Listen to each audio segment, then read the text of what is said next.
Shalom. Hari ini kita akan renungkan surat 2 Yohanes pasal 1, teksnya ayat 1 sampai 13. Dan sudah dibagi dua paragraf. Paragraf yang pertama ayat 1 sampai 6. Kasih, yaitu bahwa kita harus hidup menurut perintahnya. Dan perintahnya yaitu bahwa kita hidup di dalam kasih.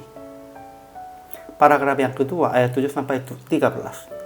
Banyak penyesat yang tidak mengaku bahwa Yesus Kristus telah datang sebagai manusia, itu telah muncul dan pergi ke seluruh dunia. Mereka adalah penyesat dan anti-Kristus. Kesimpulan hari ini, Rasul Yohanes bersukacita karena anak-anak yang terpilih melakukan sesuai dengan perintah dan kebenaran Tuhan. Dia sekali lagi meminta yang saling mengasihi. Itu adalah hidup yang berdasarkan perintahnya. Kemudian, dia nasihat yang menjauhi orang-orang yang dibimbing ajaran sesat dan tidak berolehkan menjadi dekat dengan orang-orang tidak mengenal Allah. Ajaran tentang Allahnya, pertama kasih karunia, rahmat dan damai sejahtera dari Allah Bapa dan dari Yesus Kristus anak Bapa akan menyertai kita dalam kebenaran dan kasih-Nya.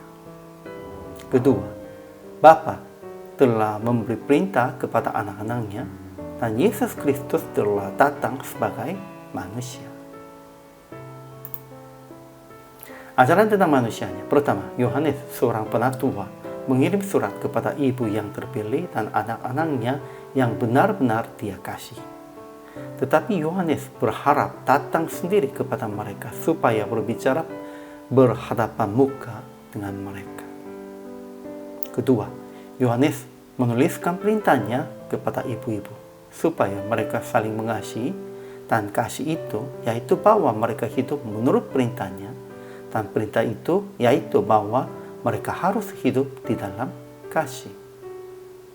Ketiga, banyak penyesat yang tidak mengaku bahwa Yesus Kristus telah datang sebagai manusia, telah muncul dan pergi ke seluruh dunia. Itu adalah si penyesat dan antikristus. Waspadalah mereka. Janganlah menerima mereka di dalam rumah dan janganlah memberi salam kepadanya.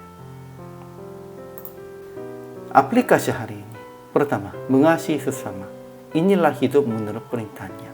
Ya, kalau kita menurut perintah Tuhan dan menepatinya perintahnya, saling mengasihi aja. Ini yang pertama, dan sebenarnya ini semua. Dan kedua, waspadalah si penyesat antikristus. Jangan menerima ajaran mereka apapun.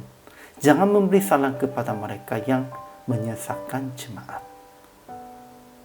Pasti merekanya mencari kesempatan untuk menggoyangkan jemaat dan supaya mereka melunturkan jemaatnya. Tidak boleh memberikan kesempatan itu. Kita harus tetap berjaga dari ajaran sesat ini. Sehingga PR praktik hari ini menjelaskan tentang Injil kepada saudara seiman dan teman yang belum mengenal Yesus, supaya mereka tidak menerima ajaran sesat antikristus.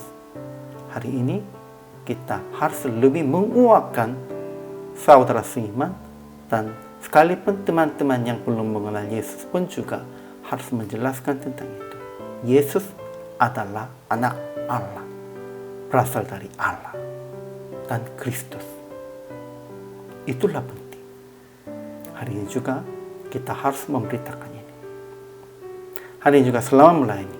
Tuhan Yesus memberkati.